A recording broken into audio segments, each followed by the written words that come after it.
Hello, and welcome to Mandatory Redistribution Party. This episode is about nationalisation and privatisation. We try to challenge both the idea of the market as the best and most efficient way of getting things done, as well as the idea that state ownership should be a fundamental goal of the left. If you're listening to this, you've probably seen someone on the right mock leftists, maybe even you, for critiquing capitalism on an iPhone made under capitalism. How dare you complain about the reign of the Dark Lord while you sit in a dungeon built by generations of slaves he bought fair and square?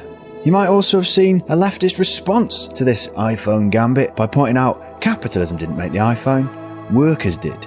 Or you might have seen them say that the iPhone was built based on billions of dollars of research and development funded by the US and some other governments. Touchscreen displays, GPS, voice recognition, the internet came from the state, not the market.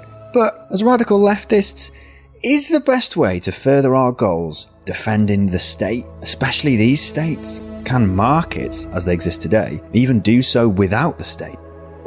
What interesting things to think about.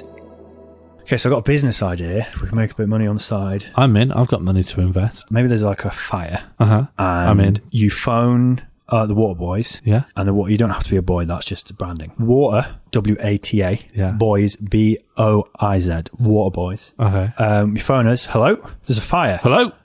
Yeah. Oh, bloody hell. Where's the fire? Where's the fire? God. Please put your postcode. And then you put the postcode in on the phone. Yeah. Beep, boop. Boop, boop, boop, boop, boop. And the Water Boys come. They have a truck full to the fucking brim with water. Oh, like a big cup. Like a cup, but huge that you can drive. A big cup. Oh, big cup. So I'm looking at a big cup. Where do I go in to start driving this? The cup is inside another structure, an oblong, cuboid. A bus. Kind of like a bus, but imagine a bus, a single-decker bus, maybe a bendy bus even. Yeah. 75% of it is a cup. Oh, yeah. Just full to fuck with water. Not drinking water. Oh. And then the front of the bus, the bit that you drive is still there. Yeah, it's a cup in a bus. Yeah, bus cup. So the Water Boys come in this cup bus and they use the water from the cup to douse the flames. There's not water everywhere. Sprinkling on it. Not wicked sprinkle. There's not water everywhere, right?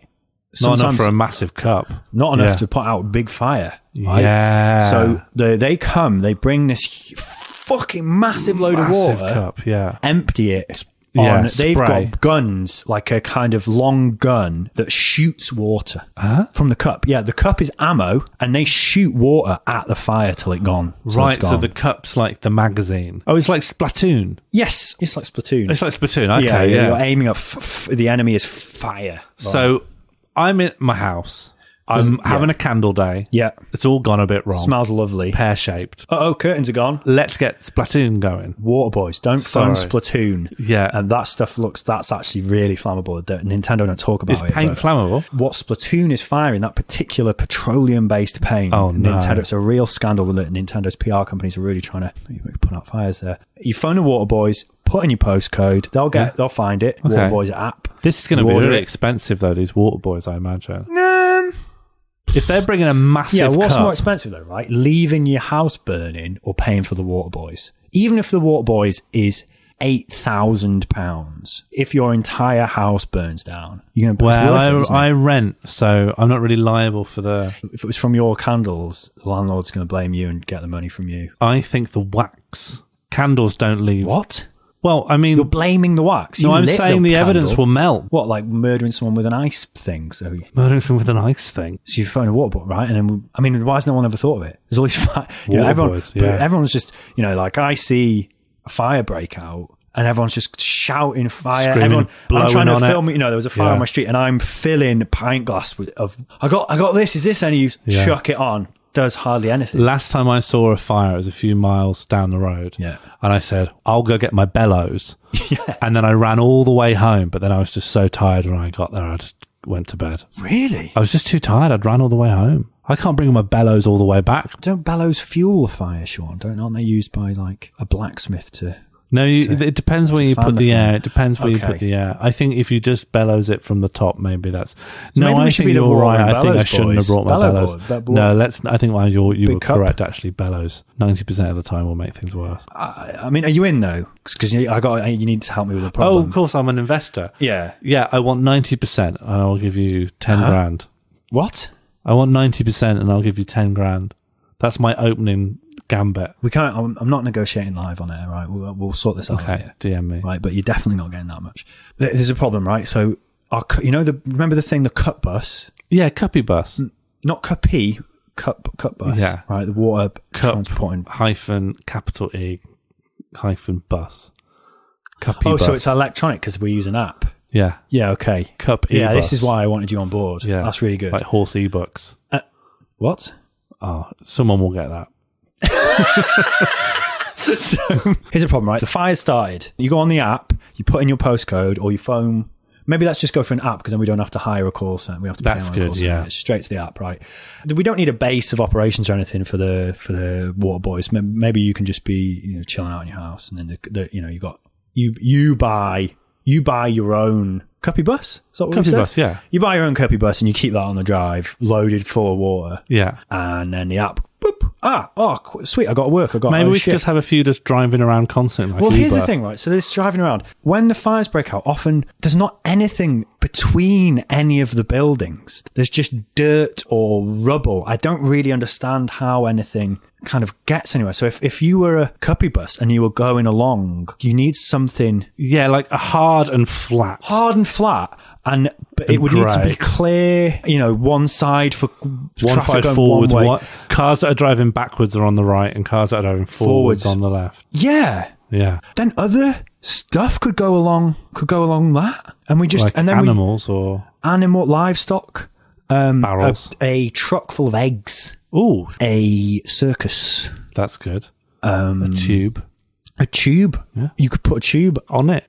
Here. Roll it along. Whoa. You could put a tube under it. That's interesting. And wait. Like a straw. We're jumping. We're making leaps, right? Who's going to pay for it? Well, we could put adverts on the app. But adverts on the app... Yeah, but that won't cover these massive cups, though. Yeah, so you've got two options. You can press Water Boys regular or Road Water Boys, twice the price. Yeah. But these are going to get them much quicker.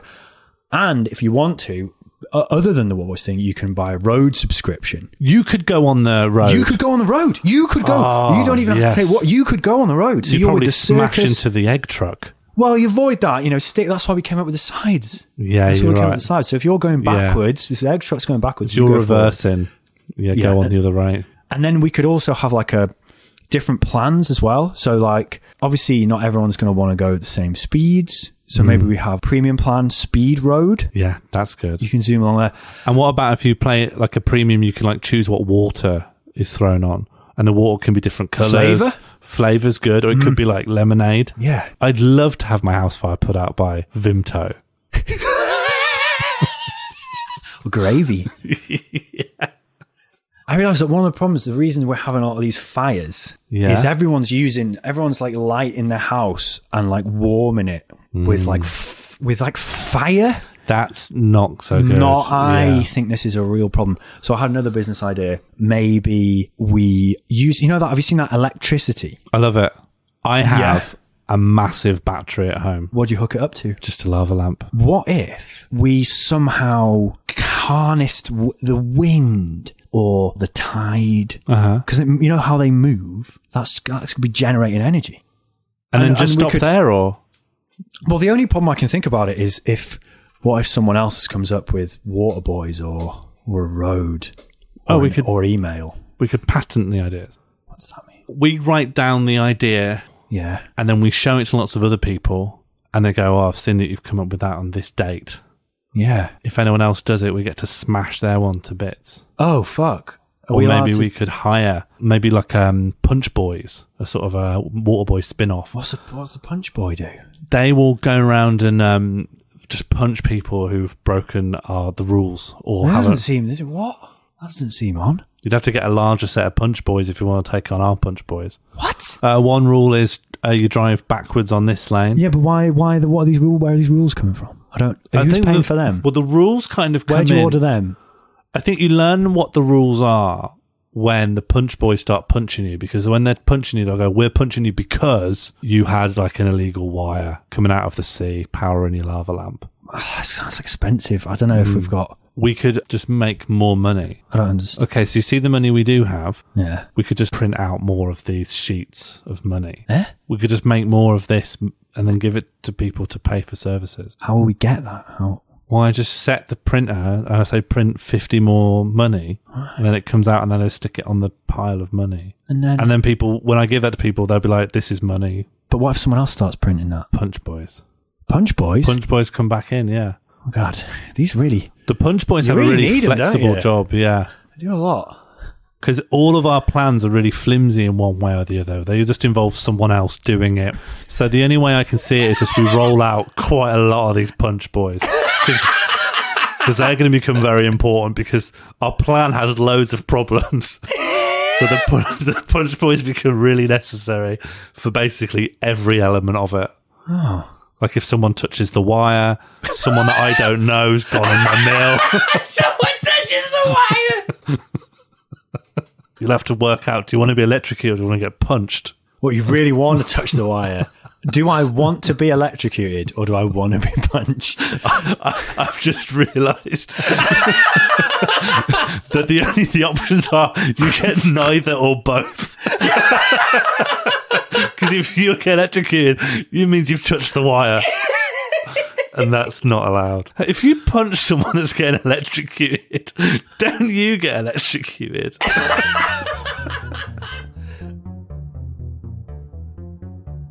Socialism means placing the means of production, distribution and exchange in the hands of the workers. It doesn't mean having a welfare state, investing in schools or hating James O'Brien, although socialists might support these things because they're great. Socialists stand in opposition to class society and the parasitic business class. Capitalism must be overthrown to achieve socialism.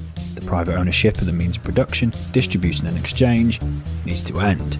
This is why Clause 4... The revenge? What? George 4, the revenge. Tagline, this time it's personal. No, Clause 4 of the UK Labour Party's constitution. How can it be personal with a shark? Right, I've not seen Clause 4 of the UK Labour Party's constitution. Is it any good? Well, that's what I'm trying to explain. Clause 4 was seen as the Labour Party's first explicit commitment to socialism. First written in November 1917, Clause 4 promised the Labour Party would secure for the workers by hand or by brain the full fruits of their industry and the most equitable distribution thereof that may be possible upon the basis of the common ownership of the means of production, distribution and exchange, and the best obtainable system of popular administration and control of each industry or service. Another thing that happened in 1917 was, of course, the Dutch exotic dancer Mata Hari is arrested in Paris on suspicion that she is a German spy. the Russian Revolution. Ah, well, she wasn't a German spy. The Germans gave her 20,000 francs to spy for them, and she did take it, but she thought it was repayment for the first jewels and money that the Germans had seized from her when the war broke out. Cheers. Okay, but on the Russian Revolution, as well as overthrowing the Tsar, Russian workers seized control of their workplaces, managing them through workers' councils called Soviets, with the Bolsheviks coming to power on the back of the slogan, "All power to the Soviets." In Leeds, in the UK, over 1,000 delegates from various parts of the British Labour movement gathered to discuss the lessons of the Russian Revolution, including future Labour Prime Minister Ramsay MacDonald. Yes, there was a Soviet in Yorkshire. One of the main objectives these delegates agreed on was forming workers' councils in the UK. But this didn't happen because of internal weaknesses in the labour movement and state repression. In Russia, for various complicated reasons we don't need to get into here for fear of instigating a flame war amongst our listeners, the Soviets would become a shell of what they were in 1917, replaced by nationalisation and central planning. And instead of workers being in control, the state was. Workers had to answer to a manager, often the same manager they'd chucked out back in 1917. Workers still had to sell their labour to live, rent out their body and mind for a wage that allowed them to buy stuff. I really don't think this is capitalism. You can tell because of that whole Cold War thing, when the capitalists based their entire foreign policy on stopping this kind of thing. But it also doesn't quite fit with socialism, as described a minute ago. We don't really see workers' control of the means of production, distribution and exchange unless we decide that the workers are Joseph Stalin. If you really want to argue that this was socialism, you'd probably say that the Communist Party was the party of the working class. And because the Communist Party, the party of the working class, controlled the economy, the working class controlled the economy. This logic was the same basic logic of the Labour Party in the UK when it came to Clause 4. Socialism is nationalising stuff. If the government owns it, it's got to be socialist, right? MI5? Socialist. Nukes? Socialist. In the 1945 general election, Labour beat Churchill's Tories into power by a massive landslide. Among its many radical reforms, Labour nationalised the Bank of England, electricity, gas, railways and coal. By 1951, 20% of the economy was in the hands of the state. Now obviously, the 80% of the economy that remained in private hands ain't socialism. But what about that 20%? Clause 4 promised popular administration and control of each industry or service, by which they mean control by the people. Labour's 1944 conference also demanded workers' control. On the 1st of January 1947, a notice was posted at every colliery in the country, reading, "This colliery is now managed by the National Coal Board on behalf of the people." So the people, the miners, were not in control. The National Coal Board would be running things on their behalf? This was basically the same managers who'd been running it before with a new name and integrated into the state. The National Coal Board is the same institution that will later collaborate with the Thatcher government against the miners. Which doesn't seem that socialist. When Labour nationalised coal in the 1940s, the industry was in dire need of investment. The Tories knew this too, so they didn't oppose nationalisation of coal. So why? Given the vast majority of the country's electricity relied on coal, an unproductive coal industry, i.e. expensive coal, or coal shortages, was a problem for any business. Once nationalised, between 1947 and 1956, the state invested more than £550 million on improvements. And by 1957, Britain's coal industry was so productive, it was producing the cheapest coal in Europe. Nationalising coal then functioned as a subsidy to the rest of the economy, the parts that were still privately owned, reducing their costs and making their businesses more profitable. You can see how the same logic applies to gas and water. Even the NHS follows a similar logic. Now the NHS is obviously great and often held up as a crowning achievement of British socialism. Sure, the NHS at the time of its creation wasn't under the control of capitalists, but nor was it under the control of workers. It was under the control of the state. The NHS was originally conceived by Liberal politician and eugenicist Baron William Beveridge, and its organisation remained hierarchical and bureaucratic. Again, from the point of view of business, the NHS was a good way to keep the workers their profits depended on fit and ready to work. If the Labour Party in 1945 had actually tried to implement full-fat socialism, workers control the means of production, distribution and exchange, you'd expect the British business class to have resisted that tooth and nail. And yeah, most of them would have preferred the Tories. But they didn't have much of a problem with Labour's nationalisation programme. The business class of the 1940s had seen how free market fundamentalism had led to the Great Depression. They'd also seen how state control had helped win World War II. They also knew that their businesses would benefit from rebuilt road and rail networks and a reliable electricity supply. They saw the benefits of the state rebuilding and expanding these things. These infrastructure projects all required long-term investment without much short-term profit, not the kind of thing capitalists are interested in. So let the state do it, and all businesses will benefit. Nationalisation, then, did not mean socialism. Those in charge of nationalised industries functioned exactly like the old capitalist managers, and were often the same people. Later governments, both Labour and Tory, worked with these managers against workers again and again. The Attlee Labour government definitely improved the lives of millions of workers. But their nationalisation programme wasn't about overthrowing capitalism, it was about making it more efficient. I might be confusing here because generally socialists support nationalisation rather than privatisation. And I do too, generally. What I'm trying to address is the common retort to suggesting nationalisation of, Well, we tried that, didn't we, and it didn't work. Do you want to take us back to the 1970s? Make me replace all my wallpaper with cork? yeah, a fifth of British industry was nationalised for a long time, but that didn't make it socialist. And that kind of nationalisation isn't what most socialists advocate for today. From the very beginning under Attlee, nationalisation was not about workers' control, but about managing capitalism more efficiently. It's true, Britain's nationalised industries had problems and they became bloated and inefficient. What do you call me? I thought you'd gone. I'm looking for George 4 The Revenge online. Can't stream it anywhere, but I can get a Blu-ray. The nationalised industries didn't respond to the needs of working people because they weren't run by or for working people. Elected councils of workers and local people might have enabled democratic planning in the interests of the people. But in the 1970s, when the post-war boom ended in economic turmoil, this was not the solution that was presented. The problem was nationalisation. The solution was privatisation. Give workers even less control and place these industries back in the hands of capital. Under Thatcher, and every government since, nationalised industries were snatched back by business. Thatcher flogged British Gas in 1986, then water in 1989. The Right to Buy programme basically sold off council houses. John Major sold off coal and the railways. Thatcher saw New Labour as her greatest achievement because, rather than reverse this trend, they continued it through private finance initiatives. They even let the tentacles of capital into prisons, hospitals and schools. The Tory Lib Dem coalition that followed New Labour sold off student debt, the Royal Mail, and further opened up the NHS to private business. Private companies could even make money testing if someone was fit for work, a programme that contributed to the deaths of thousands since 2010. The right wing of the Labour Party started trying to abandon Clause 4 as early as the 1950s. This shouldn't be surprising given that Labour didn't actually implement it when they got a giant majority, but still. The left of the party managed to defend Clause 4 though. It was even printed on party membership cards at one point. Clause 4 was eventually killed off by Tony Blair in 1995. A special conference was held at the Methodist Central Hall, Westminster, where the original Clause 4 had been adopted in 1918. The special conference was technically illegal, and because of this was challenged by the leader of the National Union of Mine Workers, Arthur Scargill. But the 1995 conference voted to retrospectively legalise it, and 85% of local party ballots supported the abandonment of the old Clause 4. By winning this vote, Blair was granted a mandate to, quote, modernise, unquote, the Labour Party.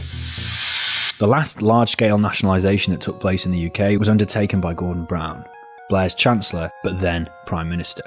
The collapse of Northern Rock Bank signalled the worst crisis capitalism had faced in decades. Labour, with the support of the Tories, saved Northern Rock by nationalising it. The government also nationalised parts of RBS and Lloyds. Was Clause 4 back from the dead? No, it's a different shark. It's not a zombie shark. Don't be stupid. These nationalisations gave no power to the people of Britain over these banks. The main effect was to turn the bank debt into government debt. You know, the same debt we're paying interest on now, the same debt that was used to justify a decade of cuts and blamed, for some reason, on firemen, nurses and disabled people. But once the banks become profitable again, those profits will go to the government, right? Because the government owns... oh, no. They were privatised at a loss to the taxpayer.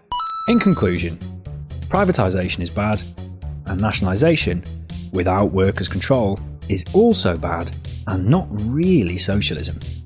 Another thing is, nationalisation's all about the state, right? If you're going to abolish private property and establish workers' control, what do you need the state for? Socialism requires the economic and social liberation of the workers, an economy based not on profit, but fulfilling people's needs. A goal only achievable by genuine people power. Faced with rampant inequality and a global climate crisis, an economy controlled by and for the people is the only way out. And that's not taking us back to the 1970s. It's not even taking us back to 1917. It's taken us somewhere better. Leeds. You what? Oh, sorry, socialism. Socialism's taken us to socialism. Do you know about the Isle of Skye toll bridge? No, I know nothing about the Isle of Skye toll bridge. Do you know the Isle of Skye? I only know of it. I don't even know where it is. Scotland. Okay, so it's one of the islands off of the top of Scotland? Yeah. Gotcha. Yeah. So the Isle of Skye toll bridge is the first private finance initiative, the first PFI. Okay, what year are we talking? Early 90s. Okay. John Major. So John Major introduced PFI, and then New Labour went like completely bananas with it. They were doing like 60 a year. Okay, the first... Yeah, Genesis. PFI Genesis is this Isle of Skye toll bridge. And it's one of the most bonkers sagas of corporate and state entanglement and bullying of poor people. Okay.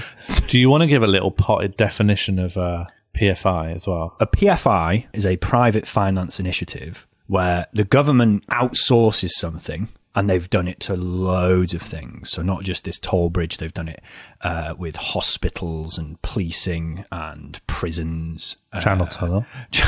Yeah, Channel Tunnel. The government essentially guarantees a profit to a private company in order to provide a service. That's what a PFI is. And this was the first one. This was like ground zero, the experiment. And the closest I've ever had to that in comedy, I've known one comedy festival that guaranteed a profit to comedians. Amazing. I just submitted loads of shows. Did them to no one, and so did everyone else. And I think the comedy festival lasted 1 year and then never came back. It just said, we will give you like, I can't remember, 80 or £100 no matter what. That's your guarantee. And it's like, what, to go and perform a show in the middle of the week in Wolverhampton? Okay. Do you want this other show I'm working on? Wow. Yeah, it was incredible. It's not running anymore. It's gone. Oh, good. Yeah. You got in the gold rush. I PFI'd it. So one of the weird things about PFIs is that if there's ever a conflict between paying dividend, like paying profits or delivering the service, the profit takes priority. Mm-hmm. So the things I just listed, like hospitals, you could be in a horror show where operations aren't happening in an NHS hospital or something, and the legal priority isn't to make the operations happen, it's make sure the profit happens. Yeah. That's priority number one. And this is the origins of that, the Isle of Skye toll bridge. So UK's just invented PFIs. This is the first PFI. For all PFI enthusiasts, the eyes of the country fall on the Isle of Skye. Well, they don't. The reason it's done on the Isle of Skye is because it's away from the political centre of London. Oh, so if it turns out this is a massive failure, the press won't be there. Yeah. The press don't care. It's a huge scandal. Local press cares. This is such a complete car crash that if the national press did actually do its role of like holding the government to account, no more PFIs would have happened. It would have been a complete scandal.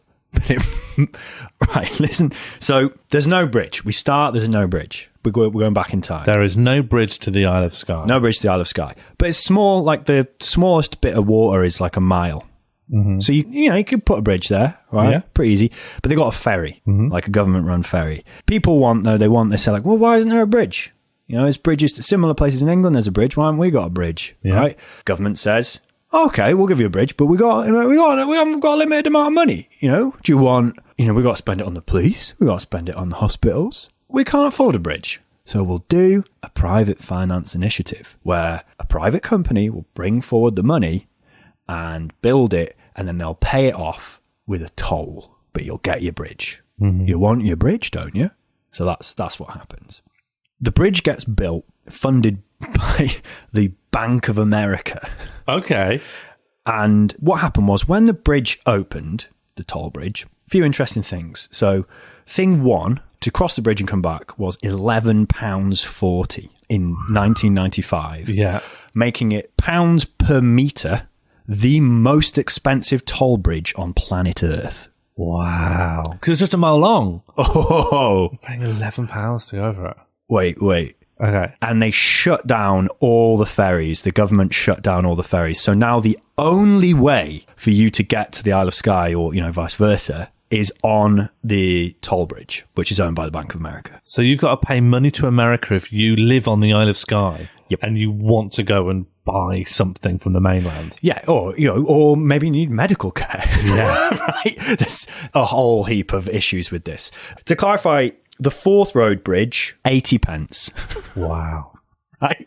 So it's inordinately expensive. But not only is it inordinately expensive, the other previously government provided means of getting to and from this island, gone. The government takes it away. You have to now work with this private company. Okay. And the Isle of Skye is one of the most deprived areas of the country. Right. So they've basically trapped people on an island. They've trapped poor people on an island. They can go out and in if they pay a toll to the Bank of America. Okay, so how big is the Isle of Skye? It's like 10,000 people. Yeah, so you're going to need to leave the Isle of Skye for all kinds of things that don't exist on that island. Yeah, well, and people work in Scotland, so they got Yeah.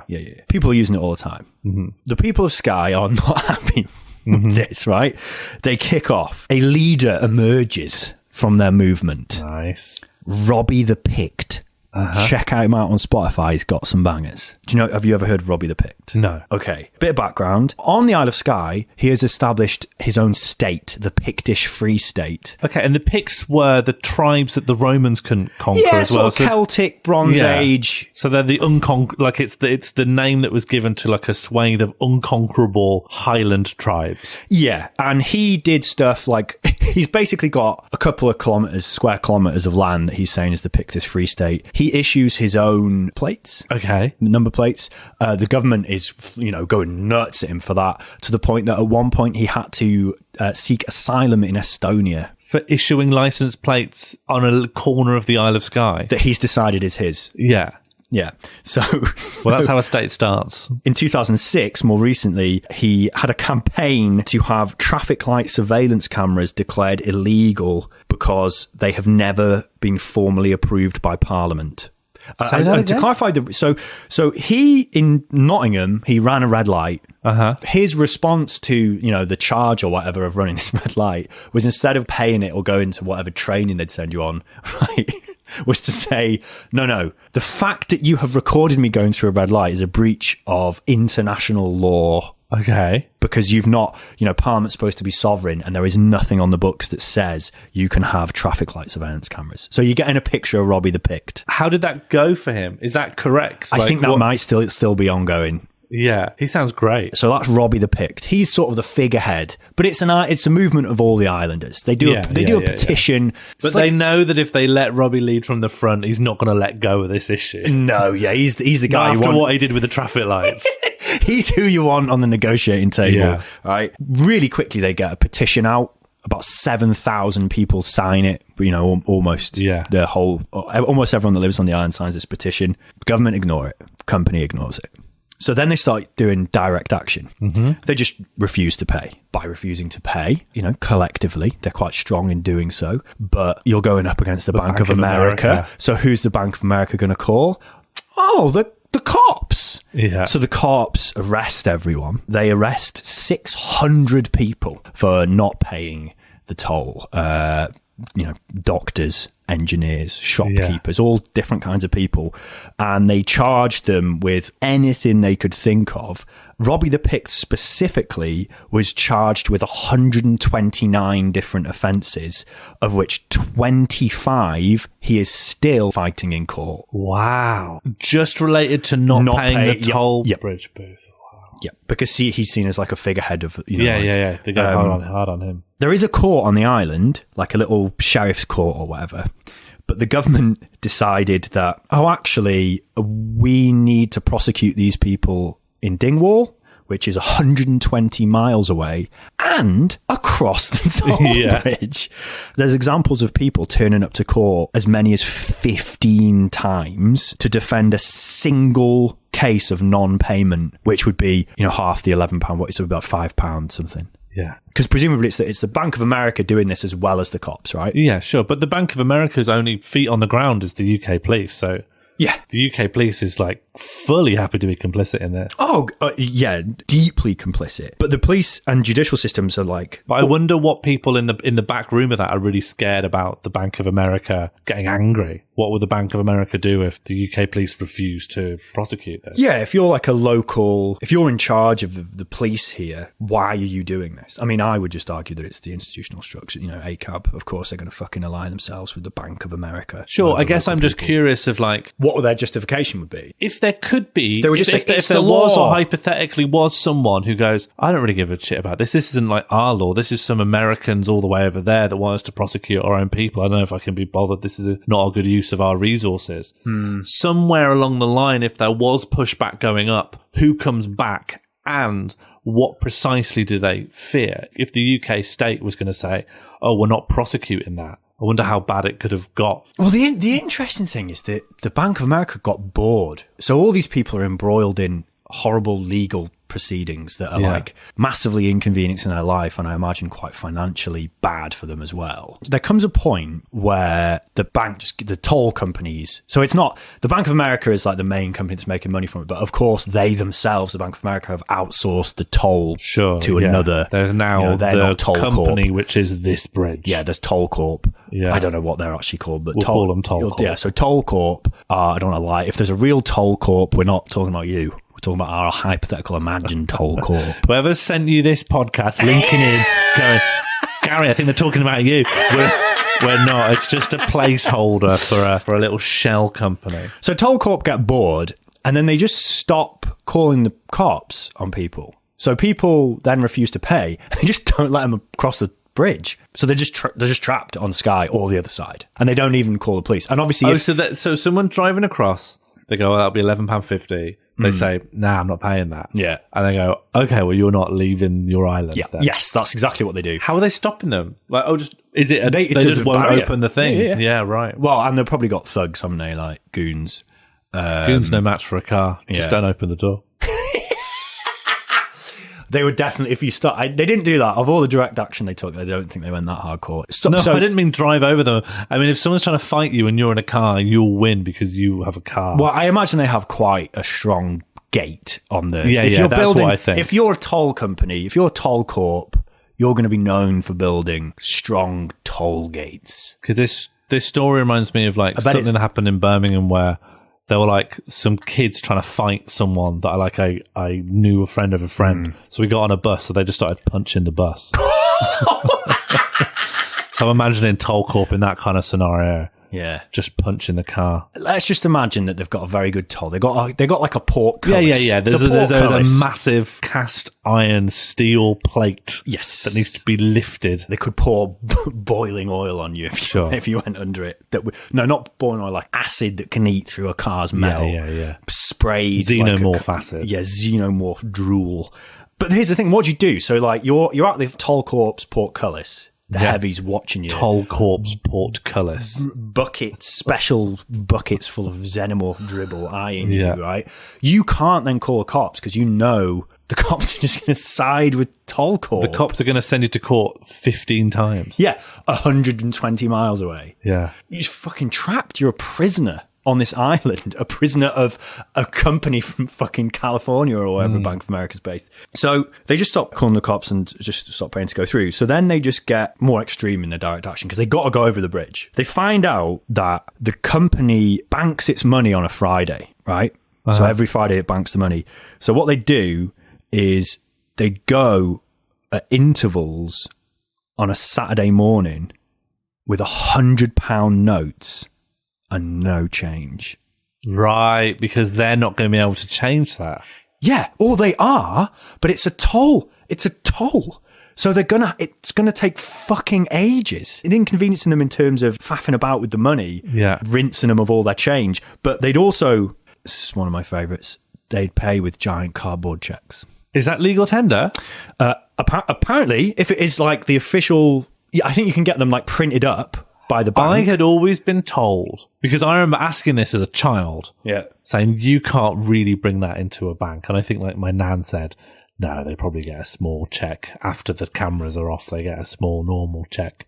But you're telling me now that the giant checks you can take into a bank, and they'd be like, yep, we don't get these often, but it's already on the manual what I'm supposed to do. Yeah. Well, they'd try and pay, and obviously it wouldn't even fit under the toll thing. Yeah, but they'd be like, well, listen, I am trying to pay. You're obstructing trying me. to pay. Yeah, you. I have my money here. Look, it's written out to Bank of America, Toll Corp. So then they did some digging, right? Because they're all involved in these legal cases, right? So the lawyers started like looking into it, and they found out the company, Toll Corp, had changed its name since it got the deed to the land. Okay. So Robbie the Pict bought the old company name, Skye Bridge Tolls Limited, and said, well, actually, all the tolls should be coming to me because, like, if you look at all the legal documents, that's... Yeah. You go off the word of these documents. I own the bridge. Yeah. Right. And then obviously that caused them a huge legal nightmare, which is probably actually folded into the 129 things that are against Robbie the Pict, because they're like saying, well, no, actually, Sarnia was like, well, I legally own it. Yeah. Right. But then they found out the land on which the toll booth and the approach road was built wasn't purchased properly in the legal documents, because obviously it was just this chaotic rush job. Yeah. Was still technically recreational land because it was part of like a public park before. Oh, so it's publicly owned? Well, no, it was public owned before. Yeah. So the public owned land that they technically sold to this toll company, but they had not changed its status as public recreational land. So it was privately owned, but technically at the same time, public recreational land. So they started playing football using the toll gate as the goal. Because legally they were allowed to. Yeah, and the cops couldn't do anything. Yeah. So if Toll Corp is like, oh, you know, they're doing this, then the police would turn up and be like, well... Yeah, they're allowed to do that. I think the police probably still just arrested them. Yeah. But that's what they were trying to do. They also just tried to buy the bridge, and the government blocked it. Right. So stepped in on the side of the corporation. So they had enough money to buy the bridge? Possibly through lending or something. But then, so if you get into the actual financial breakdown of this, right? Mm-hmm. So the bridge was built by the Miller Group. So that's like the construction company that built it. And it cost £25 million to build. Yeah. And that's based on a private finance initiative that the premise is the future tolls will pay this off. Yeah, eventually you'll make more money than you spent building the bridge. Hence private finance initiative. Yeah, sure. Private company's supposed to be financing it. But it wasn't just a private company that financed it, right? So keep that figure in your head. £25 million. The UK government paid £13 million. Okay. The European Union paid £13 million. Uh-huh. Are you following? Yeah. The investors, the actual PFI investors, paid £14 million. So they did pay as an individual thing more than either the EU or the UK, for a total of £40 million.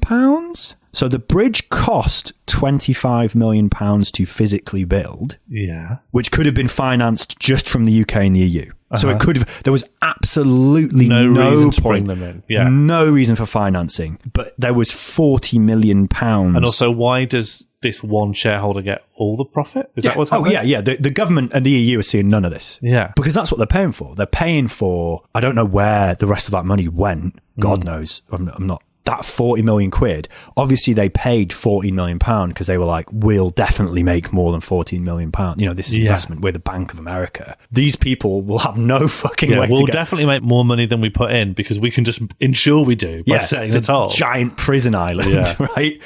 So the government had already paid the actual cost. It was completely... So the very first PFI was completely pointless, right? The government had already paid for its cost. But even then, right, you know, the EU has these like regional development funds where if there's a deprived area. So Skye is obviously, it's a deprived area. It's a poor area of the UK. So it would have qualified for that. So actually, if they applied, the EU would have just paid for the whole thing. Yeah. There would be no PFI at all. PFIs have got nothing to do with saving money. The reason it was done is because the Isle of Skye is far away from mainstream public consciousness. Yeah. And it's an experiment. But then they just fucked people over. The campaign went on and on and on, just getting absolutely destroyed by this corporate monopoly maintained by a state that abolished the ferries and then used its cops to fuck over people's resistance to this horror show. Then the local Labour candidate in 97, because remember this started under Major, right? He's called Donny Munro, and just like Robbie the Pict, he's a musician. He's in a band called Runrig, like a Celtic rock band.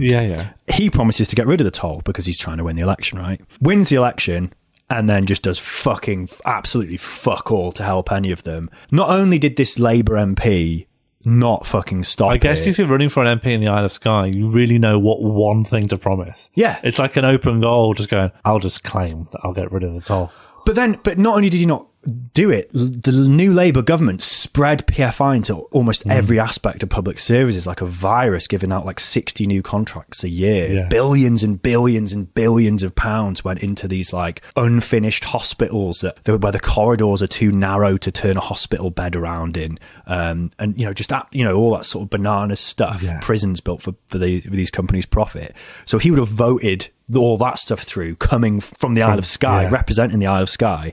The only thing that stopped it, because they did stop it in like 2004. There was like a Lib Dem Labour coalition in the Scottish government, and because it had been devolved, I think the Lib Dem, we're talking the Blair era, so Charles Kennedy's Lib Dems, pushed to get it addressed, and that's what stopped it. And the government bought, by the way, remember the thing they'd already paid for. So 13 million from the UK government, 13 million from the EU. The government, those two government institutions could have already paid for it, but they paid for it again. They bought it off the Bank of America and Toll Corp for £27 million.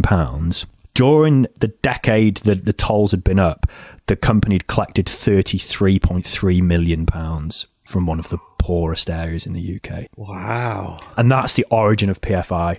And in 2004 is interesting because New Labour were continuing to, even though their Labour Lib Dem coalition did eventually stop this after a decade, they were continuing to proliferate PFI like a virus throughout the economy. But also 2004 is when the Lib Dems came out with that Orange Book, which is, just look at the Wikipedia page for Orange Book. Yeah. It's when the right-wing sort of Thatcherite Lib Dems kind of go full neoliberal and like, do you know what? We need to privatise fucking everything. It's weird because it's like they were involved in stopping this. Well, some Lib Dems in Scotland were involved in stopping this right when another faction of the party began going like pure neoliberal and seeing PFI as, not necessarily PFI, but private initiative, the market as, the best thing. So that's the story of the Isle of Skye toll booth. It's incredible. And that Robbie the Picked guy is still in like embroiled in it legally. They got rid of the toll. The toll bridge went. Yeah, all the fallout. Yeah, the fallout maintains. Well, because they'll just, the cops will just say, well, you broke the law. Yeah, a law that has now not been overturned, but the reasons why we're prosecuting you no longer apply. But the lack of that is not central to our public consciousness. I think a lot of people know PFI sucks now because even Cameron started railing against PFI. I remember him talking about like, we're being charged £300 for a light bulb or whatever. But it's incredible. This was very clearly done as a pilot scheme to be let's find out how PFIs work. Okay. They're terrible. Shall we use the results of this experiment to change our behaviour? No. But if it had gone well, we would have published that. I feel like a lot of pilot schemes become that way. Like we've set up a pilot scheme to see this. Didn't Universal Credit, the pilot place for Universal Credit, it's like one of the most food bank ridden places in the UK. So again, it's this idea of like, let's find out if Universal Credit works. And let's find out. Now let's roll it out. Let's find out in this really deprived area where people who are ignored by the mainstream media because they're not middle class people in London, or they don't fit the narrative of what. But that's it. It fits the exact same criteria. Yeah. Find some people that even if this goes terribly, won't be on the front page of the Independent. Perfect. Nailed it. Mandatory Redistribution Party was created and produced by Sean Morley and Jack Evans. Our title theme was created by Ella Jean with additional music provided by Jack Evans. If you've got this far, well done and thank you. Perhaps you might also be interested in subscribing, following us on Twitter at Mando Party, or even giving us a nice review. Thank you, friend. Godspeed.